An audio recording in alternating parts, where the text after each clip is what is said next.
দেখো গাছ কতটুকু নারকেল দেখো কিরম ধরা ধরেছে।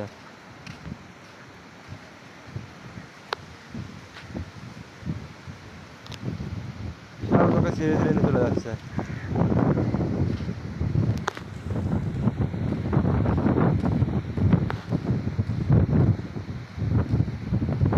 এইটা দেখো কিরকম হয়েছে, কতটুকু গাছ নারকেলের সাইজ দেখো।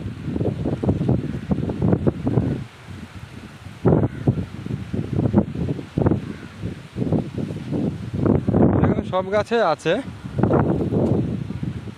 এইটা দেখো কিরম ধরা ধরেছে, সব সাইডটা নারকেল। গাছটার সাইজটা দেখো, এটাই দেখো সব গাছে এরকম নারকেল ভর্তি। যাদের যাদের নারকেল খেতে খুব ইচ্ছে হয় মালদ্বীপে চলে আসবে নারকেল খেতে, পুরো ভরপুর খেতে পারবে নারকেল। কত সুন্দর জায়গা মালদ্বীপে, ঘোরার জন্য পারফেক্ট। চলো নেক্সট ভিডিও দেখা হবে আবার বন্ধুরা।